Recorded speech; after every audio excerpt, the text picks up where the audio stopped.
postpartum mood disorders, including postpartum psychosis. Handheld cellophane filters reveal collage compositions hidden within the wallpaper, and the viewer's proximity to the wall triggers audio recordings of women's testimony, as well as so-called cures prescribed in the 19th and 20th centuries. The second artist we have on the panel is Megan Moore. Megan is a Montreal-based media artist. Through the manipulation of personal and public archives, her immersive photo and video installations offer reflections on memory, grief, and the photographic medium. Megan has exhibited in Canada at FOFA Gallery, Aurelia Museum of Art and History, Toronto Media Arts Centre, and she's also exhibited in Europe at Maison de la Photographie, France, Ulster Museum in the UK. In 2015, she won the Montreal Emerging Photographer Award. Megan holds a BFA in photography from Concordia University and an MFA in studio arts from the University of Guelph. The Rebuilding Resilience exhibition features work Ectoplasms. Ectoplasms is a multi-channel video installation that depicts the decay and dripping of photographs. The term ectoplasm refers to a substance that would leak from psychic mediums during photography sessions as a manifestation of the spirit entering the physical world. Expulsion often caused great pain to the psychic mediums creating it. At times, the substance was solid and would take the shape of a face or body parts, while at other times it was fluid and contained imagery of spirits or memories. And last but not least, we have our wonderful moderator, Paula John, who is a multidisciplinary artist and scholar who has been exhibiting her work, including photography, film, textiles, installation, and performance since 2003. Some of these themes explored in her work include gender, sexuality, feminism, and performance. Paula is currently a PhD candidate, ABD, in the Theater and Performance Studies program at York University, and lives with her daughter in Toronto. So welcome everyone. Paula, I'm now going to let you guide the conversation. Thank you so much, Jessica, for the introductions, and to Catherine and Megan and everyone for being here today. I'm so excited to discuss these works. I think they're incredible. So I think we'll maybe start by talking about the fact that you created these like amazing physical pieces and now we're having to view them online. So for both of your pieces, you created these incredible immersive installation experiences, which unfortunately, due to safety precautions around the pandemic, we are unable to experience in person. So is there anything, before we kind of get into the ideas around the pieces, is there anything around these installations that doesn't translate to the online environment that you'd like to explain or describe to the audience? Yeah, well, for mine, I really, for this work, it's the imagery like falls towards the viewer. So to be in the space and to experience that sense of, it's meant to create like a sense of spatial confusion, where the imagery is like literally falling towards you, so, and you're meant to feel like surrounded by it. So there is that aspect that really doesn't translate to the like viewing on a screen. And usually I like for the projection to like wrap around the viewer, so that you're actually surrounded by all of it. So that aspect is it's been tricky for showing it virtually. And I keep wanting to like show it in a VR capacity or something. Like if people actually have VR headsets they can put on or something like that, that would be ideal. But yeah, so that's mainly the issue with mine, is that when part of the work is like to actually experience a physical space. Right. Yeah, I think very similar for our project as well, because it's a room. When you're physically setting it up, it's a room that you walk into. So there is that similar sense, like Megan was saying, of being surrounded that's not really possible through the digital realm. So yeah, I'd say similar. Like, and also I think there's a level that's been difficult to translate, which is the element of like intimacy that happens when you're physically experiencing that space, and you sort of feel like you can feel like you're disappearing into it. That kind of intimate connection level is hard to find a way to translate digitally.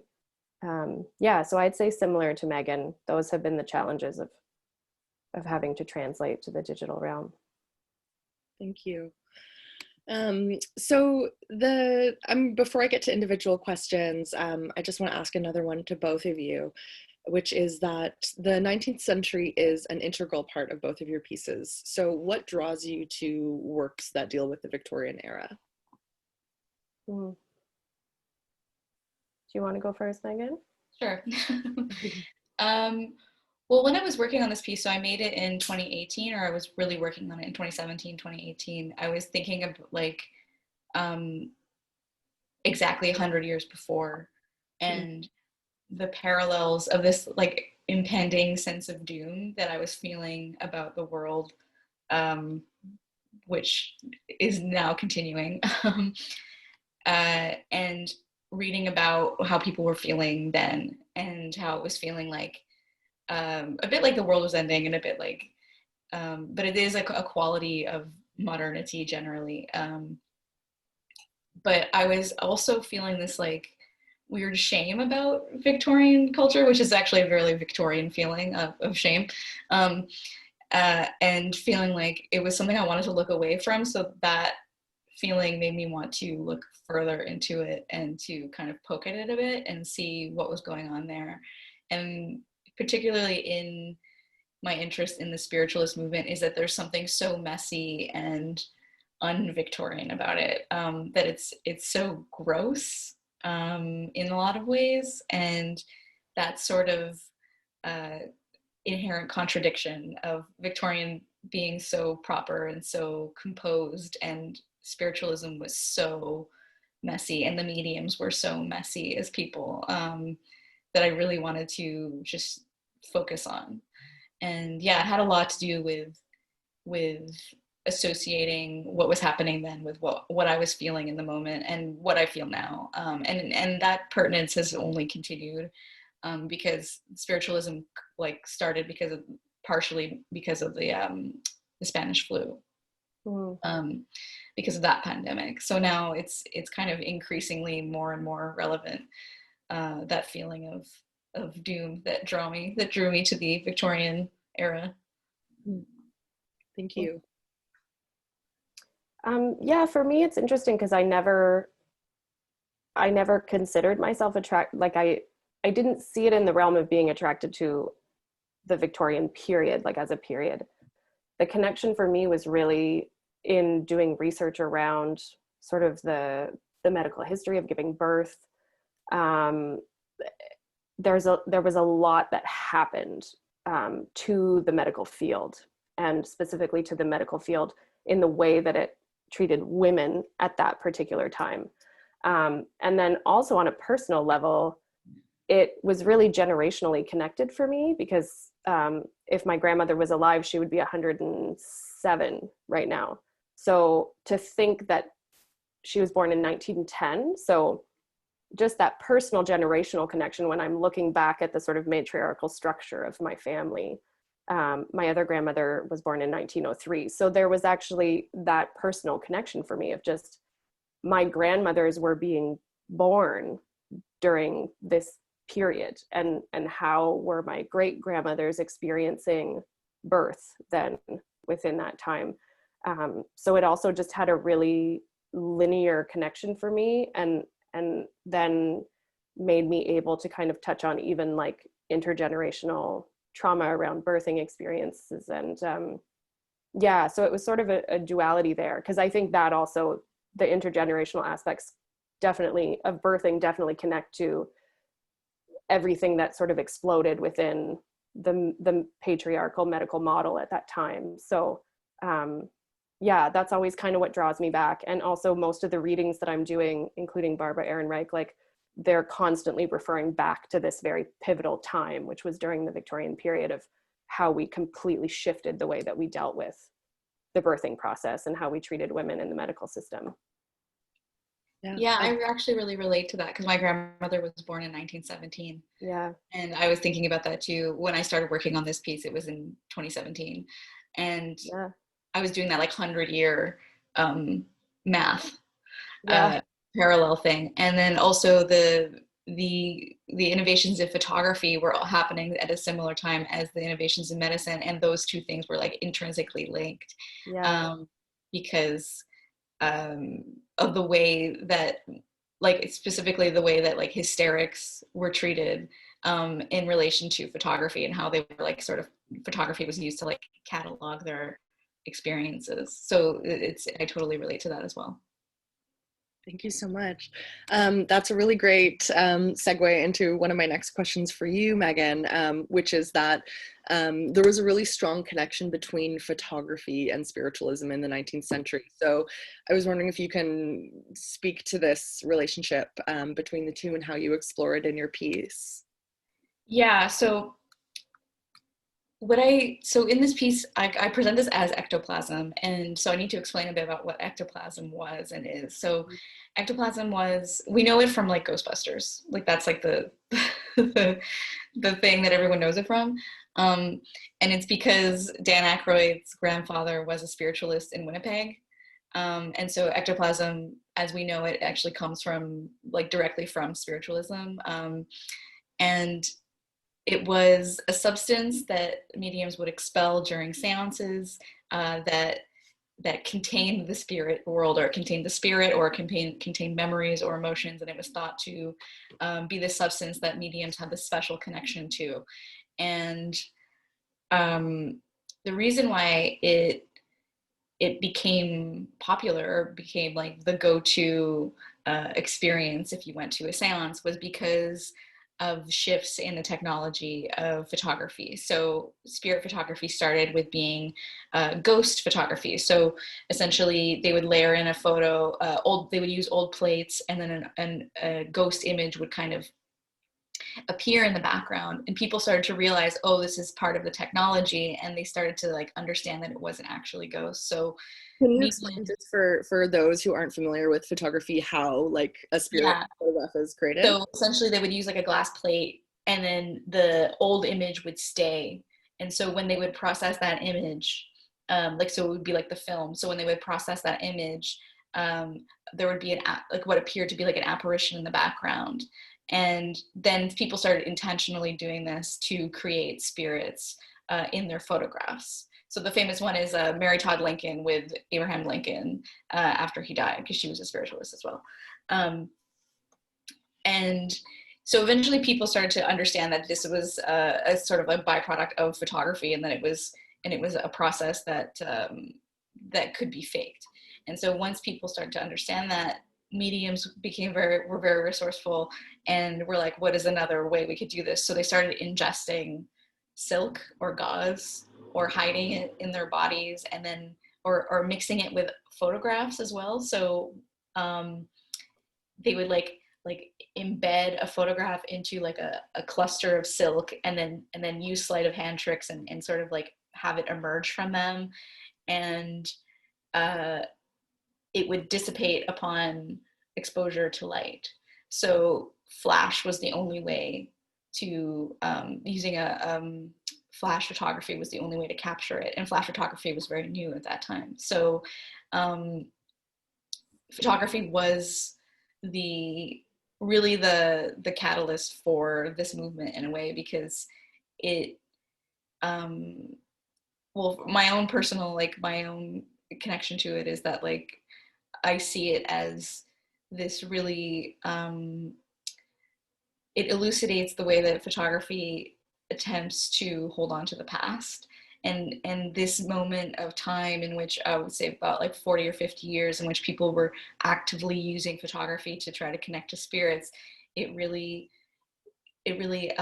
embodies that like the like promise of photography of to hold on to the past, and people were just using it to try to connect to people they had lost in the Civil War, and then in World War I, and then for the Spanish flu. And so, yeah, my feeling about it is like, is that it's a perfect encapsulation of why I like photography, which is like this really pure need to connect with the past. I guess that doesn't make sense, but yeah, absolutely, yeah. And it makes me think of why I fell in love with photography, was that sort of really spooky process of doing, you know, darkroom photography and having the image, you know, kind of come yeah. up in the developer. Thank you so much. I'm going to pass it over to Catherine, and I want to talk about motherhood under patriarchy. You've mentioned, you know, patriarchal medicine, and I don't think that we can separate the kind of, you know, historical and also current conditions of motherhood, and why it is, you know, so difficult. So, you know, you've mentioned the patriarchal medical institution being a significant part of this piece, which is that the establishment of obstetrics and gynecology as a medical field in the latter 19th century really changed the birthing experience for many women and wrested it from the domain of midwifery and traditional women's knowledge. But, you know, what about the literal patriarchs? So can you speak to where fathers fit into this postpartum experience? And do you think that cultural expectations we have of mothers versus fathers has something to do with the difficulties that mothers face? Absolutely. I think we're in a really interesting time right now in terms of, I actually was just listening to a webinar about how postpartum mood disorders affect partners or parents. They were speaking sort of specifically to fathers, but I'm interested in diving deeper into that and really not just looking at fathers, but sort of same-sex partners, non-binary partners, whatever, the other, you know, there's kind of this concept of like the other. There's the one who gives birth and then there's the other. Yeah, I think it's a really difficult time. They're referring to it right now as the gap generation. So I'm 40, so my generation is the first generation in which the expectations on the other person has shifted really dramatically. I think it sort of started in the 1970s with kind of the whole hippie area and, you know, like more people being out there artists and living in colonies and things like that, you know, like communes. But really my generation is feeling this huge shift kind of happen in how the other needs to be present in the process of someone becoming a parent, becoming a mother. So I think absolutely it's a mind-boggling time for a lot of people to become parents in. I think there's a lot of confusion. There's a lot of not knowing roles anymore. There's a lot of shifts, and with that comes this beautiful amount of flexibility. You know, it's sort of like the creativity out of chaos. Like we're in a place of chaos for parents right now in terms of who do you want to be, who do you feel like, how does the other person feel, are you on, you know, there's just this whole incredible uprising that's happening within the world of parenting, and I think we're in a really pivotal time of having to kind of redefine but not define at the same time. You know, people who are giving birth want to redefine what that experience can be, but they can't do that in an isolated environment. So even if you are a single parent, you still have your family, your community that's sort of defined by that role and shift in whoever's giving birth. Yeah, I think there's a big redefinition that's happening right now. And I think partners and men in particular, there's also the redefinition of masculinity, the redefinition of, you know, even naming that you're a part of patriarchy, even if you're not a sort of committed member. You know, there's like the committed members of the patriarchy who want to uphold that male dominance idea. And then there's just men who have been born into a society of patriarchy that they didn't have any role in constructing. So there's a big gap that's happening in between, like, how do we continue? How do we how do we keep going and allow everyone to be healthy within that system? Yeah, and I think Yeah. it's interesting because for especially male partners, you talked to us about sort of like the generational trauma, and that, you know, it does seem to be a time when there are more fathers who are looking to redefine that role, and yet in a lot of cases it seems that, like, you know, if they're doing the bare minimum, they're doing a way better job than their father did. So, you know, how to I guess have accountability, and Yeah. you know, not you know, throw a parade for someone who just is, you know, helping out with parenting. Yeah, and how to scaffold that experience, I think, because it's really, like, I do think in a lot of ways, like, the matriarchal system has moved faster because we've been just waiting so long to see shifts, right? Like, we're the driving force. Just do it, right? The driving force behind it. And so there's a lag that kind of has to be considered, because in the process of that idea of who the partner or the other or the man is in that, you also have to give time for them to actually respond to what that's like, you know, because I constantly talk to people who are like, if my mom calls my partner a babysitter one more time, I'm going to lose it, because we still live within this concept that, like, it's not their job. It's not their job to be primary caregiver. It's the person who gave birth. It's their job, you know? And so it's painful to go through this process of, like, oh, the idea of equal parent also brings with it all of the societal expectations on what the full parent is. And I think we have to be, it's difficult to be patient for that lag to kind of catch up, you know, like, oh, you're not a babysitter, you're the other parent, you know. I would say, why should we have to be patient, you know? It's exactly. And there is that question of, like, how do we balance being impatient and downright tired of it with the emotional process that the partner has to go through in that, you know? Like, I remember, I mean, actually Ali Wong in her comedy says it's so amazing, where she's like, her husband showed up to the ultrasound and everybody praised him, and she was like, are you kidding me? Like, I don't have a choice. I have to show up to this ultrasound. Like, the idea that there's a choice. So if you're the partner and you're the other and you didn't give birth, there's this automatic assumption that you get to choose whether you're going to be involved or not. If we gave birth, we don't have that choice. And if we did make that choice, the judgment and the damnation that we would face would be unheard of, you know? So yeah, it's like, it's a really sticky, like, it's a really, really fluctuated time. And it's hard because we are damn tired. Like, we're tired of having to deal with it, you know? But there's the realities that it is new, even though for us it's not new, but for the other person it is new. It's new to have to think about redefining. I also do want to state, though, that it has been statistically proven that this is a North American problem. You know, like, when you look at the structure for a paternal experience or a partner experience, a co-parent experience in, say, the Netherlands, Denmark, like, where fathers are accepted as being full-time caregivers, they're given the flexibility and the opportunity in their jobs to take on that role. They have others who are like them who are taking on that role.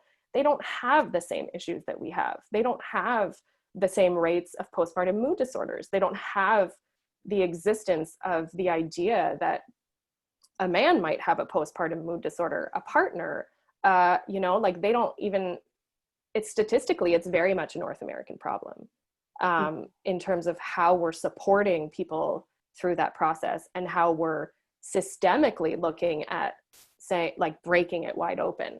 And North America in general does not know how to break open that system and assist in the process of changing the parenting dynamics and the patriarchal dynamics. Absolutely. Thank you so much. I'm going to go back to Megan now.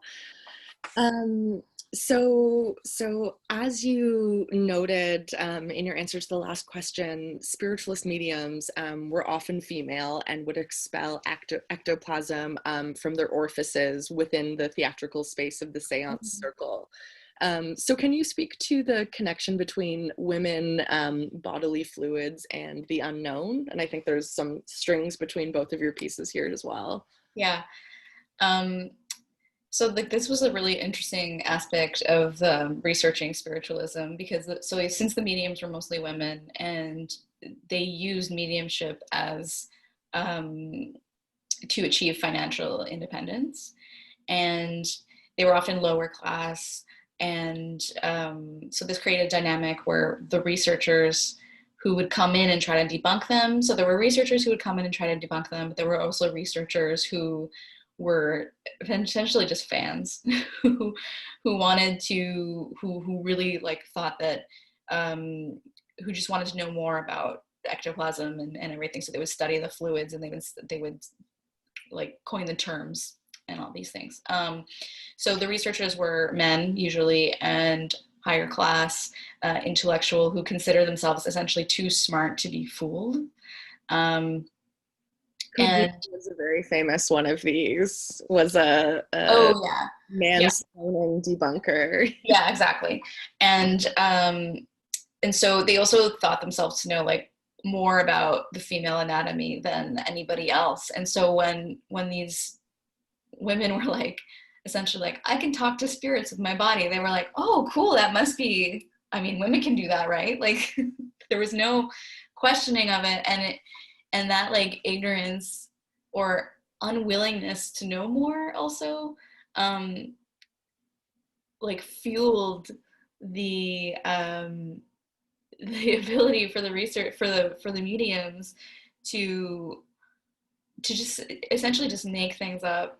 I mean, some of them made things up and used it as like a real like source of income, and as like this like, and we're essentially like performance artists, some of them, but others actually like went into trance states and really believed in their abilities.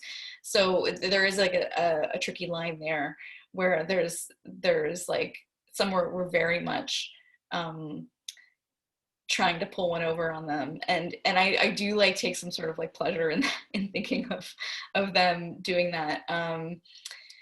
And so essentially they knew so little about like the female body that they just assumed these ectoplasmic expulsions were like entirely possible.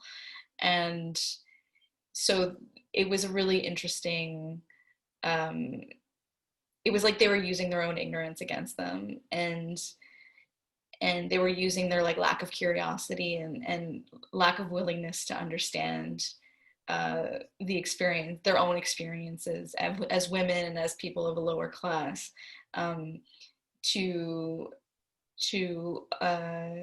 essentially carve out a space for themselves in which they could be financially independent. Which, and I personally just like, I was reading about the mediums, and my feeling was, at first was because I was dealing with a lot of my own personal struggles with illness and not being believed by doctors and things like that. So I felt kind of repulsed by the mediums, because I felt like, oh, you're kind of like upholding this like image of women as liars or women as deceivers. And so I felt really repulsed by them, but that repulsion turned into something totally different, because I just was like, oh, I need to follow this feeling and learn more about them and learn more about their motivations. And then I started to just love them and relate to them. So yeah, so it was a really interesting pocket there, where they were really using this specific using these researchers, and these researchers would come up with, you can find these documents, you can Google them, you can find them on like archive.org, these documents, they're so long, and it's basically just like photographs and photographs and photographs of mediums expelling things, and some research just really wanted to believe in it, and so they go into great detail about like the spirits and everything, and so some of them are they're just stands, like they're just standing the mediums, and it's pretty impressive to read how much they were into it. And then you have others like Houdini, who essentially like ruined the life of one of the mediums who he came after, who was named Marjorie Crandon. And the only reason there's like much of a record of her is because she was like middle class. And Houdini was just like really felt he felt really had by the mediums, by other mediums, and so he decided to like take down Marjorie, and yeah, she kind of like disappeared after he ruined her career, but yeah, it's definitely a fascinating little pocket of history. Thanks. Yeah, and I love your I don't know if it's intentional, but your use of the term pocket, Yeah. because a lot of these mediums were, yeah, you're taking advantage of the fact that, you know, a body that is assigned female at birth has a convenient hiding place that a lot of these Victorian men were, you know, very confused about. Absolutely. I want to bring, and just to mention your discussion of archival photographs, one of my favorite photographs of ectoplasm being expelled is by the Irish medium Kathleen Gallagher, and she's sitting in a chair with her legs open, expelling ectoplasm from her vagina, and she's wearing tights, and I just think that's so delightful. Yeah, there's a lot of like, so the European mediums, because I visited the archives in Winnipeg last year, and I found them to be so reserved compared to the European mediums. And yeah, there was Eva Carrière was one of them in France, and she would explicitly use like sexual imagery in her and like seduction as part of her medium process, as her part of her mediumistic process. And yeah, and then Marjorie Crandon's husband was a doctor, so there was a lot of speculation. So she was the one who was debunked by Houdini, and there was a lot of speculation that her husband was like had created an extra orifice under her stomach where she could hide her expulsions, and that he was there's already an orifice under her stomach to hide. Exactly. And then that he was also like, there was a speculation that he was harvesting body parts that she could expel, and just wild stuff. But yeah. So I'd like to go to we have some questions in the chat now. And so one of them is for you, Megan, just to continue this. And it's a question from Victoria. Do you think the prehistory of women had some influence on that era? For example, witch trials and the healer woman archetype. So, you know, do you think that I think set up the sort of means for mediums to have the effect that they did? Absolutely, like 100%. But there was also this sense that the reason why mediums were women was because there was this understanding, or these stereotypes of like, oh well, women are too weak-willed, and therefore therefore spirits can channel through them. So it was this really it was rooted in this really misogynistic feeling that's why it was so believed that they could be mediums. It was like, oh well, they're so weak, and they don't have their own personalities, but essentially that these women were like channeling other voices, and were channeling men sometimes. So there was like this performance of gender and that was involved as well, that was really interesting. But absolutely, and it was also connected to I think like women's places like caretakers as well, and as like the caretakers, but also as their place in like medicine and like midwifery and things like that. So it was more, it kind of worked towards their believability in a way. Sure. So I have a question that was posed to both of you. You both mentioned, which I think is really interesting, that a part of your projects involved thinking about 100 years prior to the time in which you were making them. So the question is, if you were to imagine artists living 100 years from now, exploring the topics both of your works explore, what do you hope their works would look like or feel like? So a work in 2120 about postpartum experience, and 2120 about ectoplasm spiritualism. That's a really great question. I think the first thing that comes to mind for me is that it wouldn't be, they wouldn't be creating works that would be seen as shocking.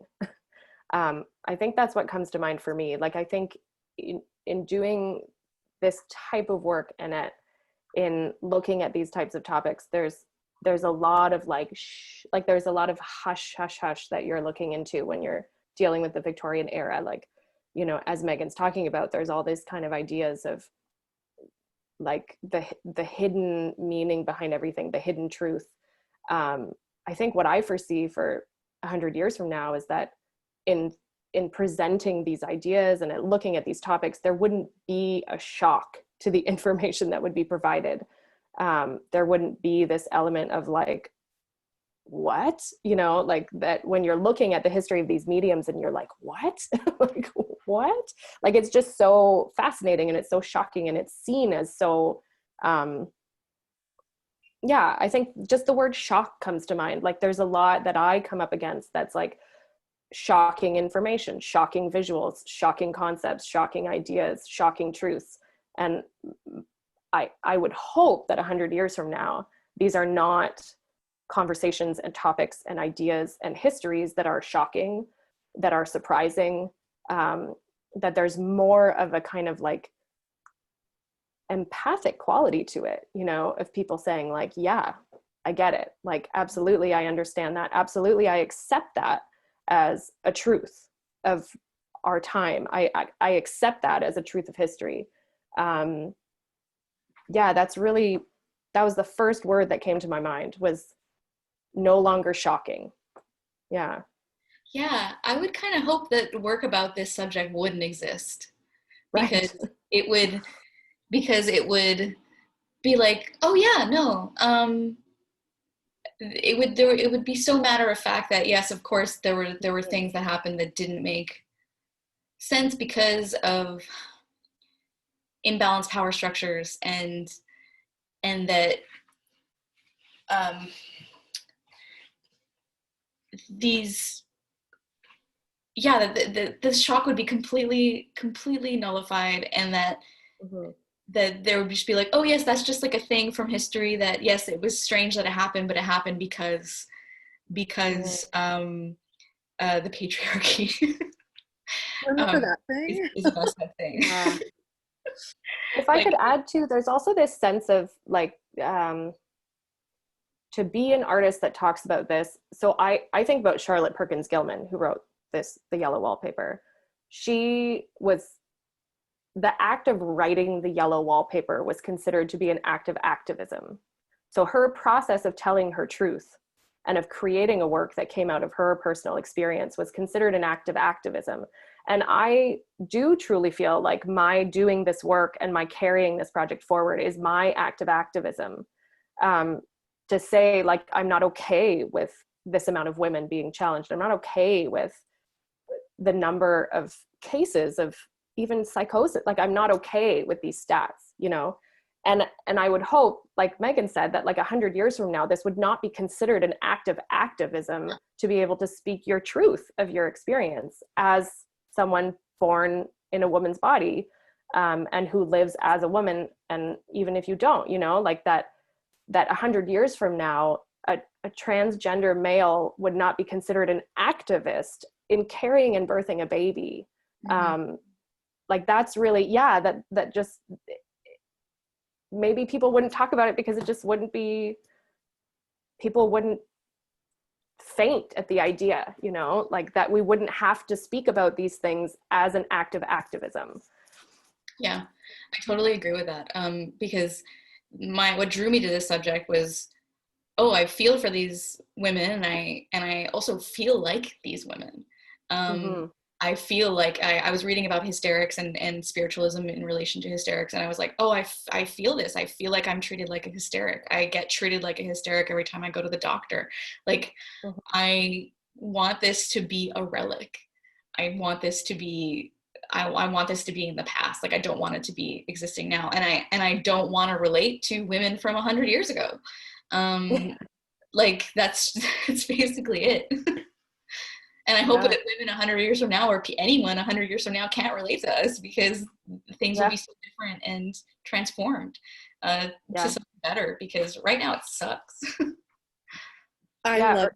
Or going to the doctor wouldn't be an active, self-care activism for you to like go and say that you're having a problem, and we do live in a world where that is seen. Like, you're courageous for speaking out, right? Yeah, exactly. For asking to be cared for, you are courageous. Yeah, exactly. Yeah. I think it's really great that we've set a goal of destroying the patriarchy within the next century. What do you think the role of art and artists is in that? I think voices of change. I mean, I feel like historically artists have been voices of change. I mean, maybe not always, but definitely if you look back to before 100 years, like even if you look at the anthropology behind the role of artist, storyteller, spiritualist, and those are all connected, right? Like, when you go far back enough in history, this idea of the spiritualist, the medium, was directly connected to the idea of storytelling and of knowledge sharer and of even court jester, right? Like, even if you look at the times of the court jester was the performer of truth. Like, it just all interconnects. Madness, art, like it all interconnects. It's really, really fascinating. So I think from an anthropological perspective, it's interesting for me to continue think about the act of being an artist in that sense. I find pride in connecting that to that myself as an artist. I find pride in this idea of continuing the role of truth teller, continuing the role of being able to bring forth ideas and things that might not be talked about. I hope that continues to be the role of an artist, if the person chooses to do so. I mean, of course, there's been artists who have wanted to be the sharers of beauty. I think it exists on a low levels, but I personally hope that that there is a continuation to this idea of art being the truth telling. And that artists are the truth tellers of what's happening in society, of what's happening within them, of what's happening in their immediate surroundings. I hope that doesn't die. I mean, I think it has a really magical place in society and in humanity. Yeah, I totally connect with that. And my feeling is always, I just want to point at things that people don't want to look at. And that's just my entire thing. And that's kind of what drew me in photography, because there is this like explicitness in photography, but photography always has this veneer of truth in which it says it's true. It says, oh, if you have a photograph, then it must be true, but that's never the case. And so I like to point at the deceptive nature of photography. And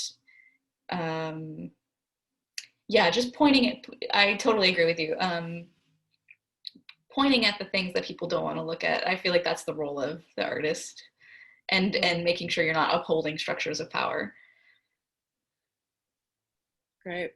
I think we have time for maybe one more question, and if we can try to sort of limit our answers, but I want to wrap this up by talking about the pandemic and how this relates to both of your topics, because I think that is something that, if the world still exists in 100 years, will absolutely be a part of history. So for Catherine, I'm wondering, if you can speak to just, your piece raises questions about how we treat women in crisis, how far we've come in supporting birthing people during the postpartum period. And this pandemic has been an absolute crisis for so many, and in particular for parents who no longer have access to childcare. So my questions to you are, how do you think the pandemic is affecting mothers, and how could we actually be better supporting them now instead of talking about how shitty it was for them in 100 years? And then Megan, my question for you is, as you noted, it was the last global pandemic, the Spanish flu pandemic of 1918 that actually gave a rise to a resurgence of spiritualism in North America and Britain in the 1920s. So do you think that that we might see a rise of spiritualism in the wake of the pandemic? I think so, yes. And I think that there's already been, for the past few years, because now I've been dialed into this since I started working on this in like 2016. So the past few years, there's a lot of movies about spirits and ghosts and horror and aliens. And so all things otherworldly are kind of becoming more and more popular. And it's like, as the world gets scarier and scarier and less certain, we're really looking for forms of escape in that realm. And there's also a lot of, I've just like come across a lot of articles about millennials and astrology. Very much a thing. And so what I'm really interested in is, so I think we'll see an increased like cultural interest in spirits, but I'm really interested in how technology will play a part in that. Because technology was a huge catalyst for that. Like, it was the convergence of technology and the collective grief. And now we're having that even more so because, like, just in the way that we're communicating right now. So basically, just look out for Zoom ghosts. Zoom seances. Zoom seances. I mean, this kind of is one. Yeah, like that's gotta be a thing. So I'm just like keeping my ear out, trying to hear about like a whole cultural movement of that, because I feel like that's gonna happen. Yeah. Thank you. I think in terms of your question to me, we're absolutely in a crisis right now. Any birthing parent right now, I'm heartbroken for anyone who's giving birth right now. It's a reality. I mean, there's already statistics that are showing that, I mean, right now, the number of women who experience postpartum mood disorders, and that is 1 in 5, so it's 20%. And that doesn't include anyone who falls outside of the heterosexual women, like gendered realm. So those stats aren't even completely clear. And most people right now are saying that guaranteed it's going to increase to 1 in 3 or 1 in 4. And that we're going to see that after the pandemic, that it would have increased. I mean, it's devastating right now. And it's not even just mothering in a pandemic, it's giving birth in a pandemic. You know, we can no longer have even just the restrictions on people who are attending a birth. Like, we're really taking a huge step back. Like, we've gone 50 years in the past where partners can't be there until you're pushing. Like, you can't have doulas, you can't have support people, you can't, like, home births are not recommended anymore. Like, really, there's a lot of advancements that have been completely erased because of the pandemic. So it's really devastating. I mean, even in Waterloo, I'm in Kitchener-Waterloo, and in the month of August, we had 2 children who were killed and a mother who committed suicide. Those are very real things that are happening right now, and it's directly in response to the pandemic. The support systems, when they are in place, can no longer serve to their full capacity. People aren't there. Yeah, I mean, I hate to sort of leave it on such a pessimistic note, but the pandemic really is devastating to birthing people and to people who are parenting. And I think it really comes down to seeing that and accepting that and saying, like, whoa, okay, like, clearly we were screwing up before the pandemic for things to get this bad when certain things weren't in place anymore. And I think really it comes down to full systemic changes, you know, like, for people to be given grace to work from home and to work different hours, to job share, to make it that I mean, I keep sort of, when I rage against the machine, I'm like, if people didn't give birth, there would be no economy. So if all of the focus on the pandemic is to return people to a working function for the economy, like if you're allowing people to give birth within that system, unsupported, like you won't have a future economy, because women aren't, like birthing parents aren't going to be able to raise children who are capable of fitting into your economy. Like, so we're really at a time of like needing to fully systemically evaluate how we approach giving birth, and how we support that, and how we allow people to be like 100% fully supported in that process. And they're really not. So the pandemic is definitely, I think, showing the cracks of the system. And I hope that what that will do for future is just shift the way that we look at the systems that support it. And that we aren't faced with going back 50 years and suddenly like the woman goes to give birth and the partner just goes to work and like shows up once the baby's in the room, you know? And that is reality of what some people are confronting right now.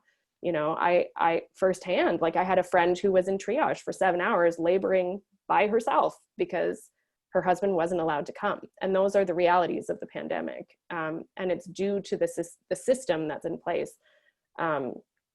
So yeah, we really have taken a step back. And I hope that this time we see it deeply, like that we really actually see where the cracks are and work to fix them, instead of this idea of like waiting for it to change again, you know, like, and that's just a very poisonous idea, even in parenting, that you have a baby and then you wait to get back to your normal life. I think that's what we're doing right now with the pandemic. Like it's bad for now, but it's going to get back to normal. And I don't know that it will, especially if the statistics do go downhill like that. We're not going to get back to normal. And there's also a whole generation of children who are affected by it, right? Like all the babies being born right now. So yeah, it's crazy times. I think it's worth problematizing the idea of normal being a positive thing we get back to. Yeah. Mm-hmm. And I just find myself hoping that we have lasting changes from this pandemic beyond being able to buy alcohol at the corner store. Yeah.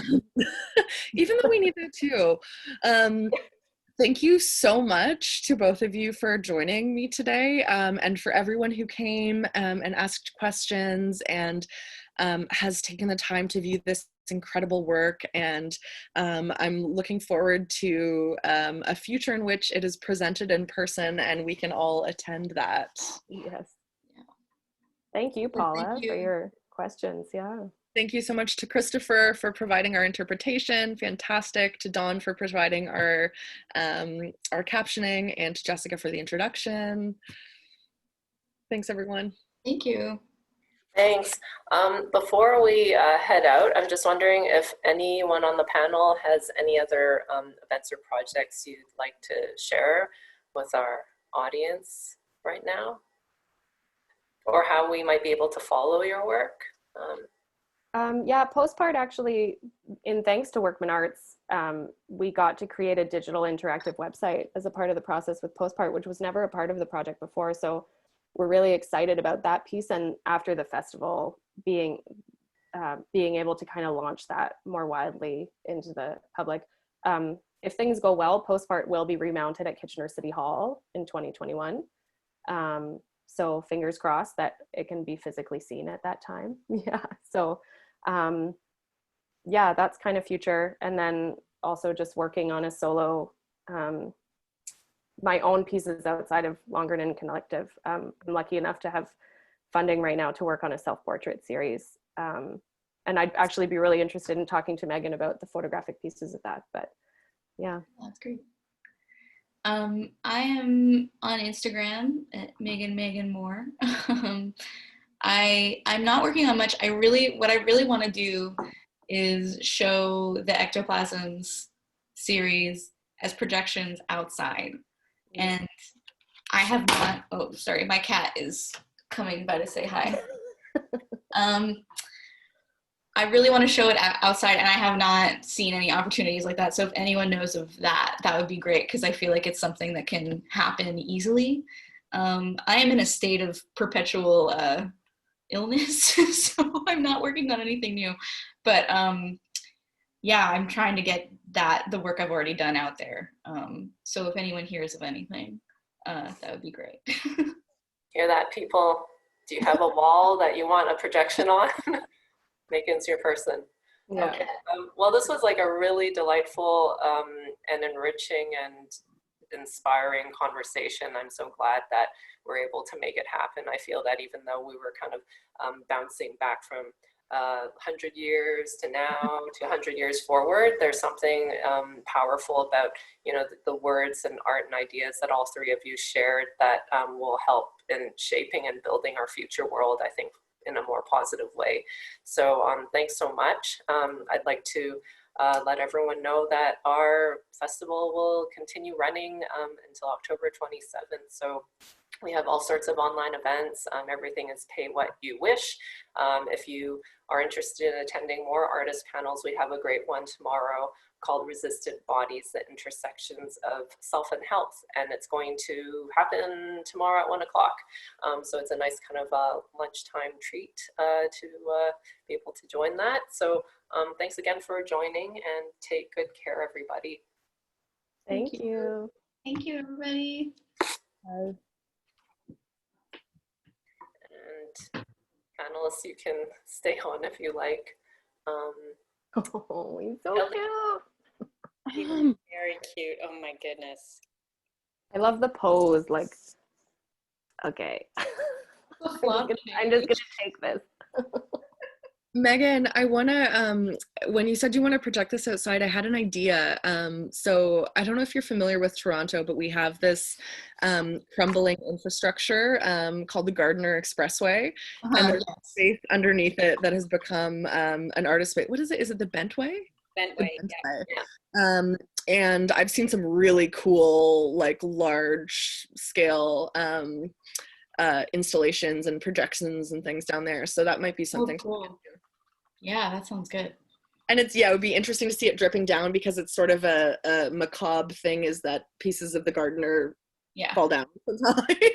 I'm in Montreal. I'm very familiar with collapsing. Yeah. Collapsing infrastructure. Again, there's two, I think, projections. One of them was the Bentway one, where artist, I think Alvin Long is showing something. But there's some outdoor projection things that I'll connect you with. I think that like this time round, they've already secured artists, but I'll just kind of send you those links.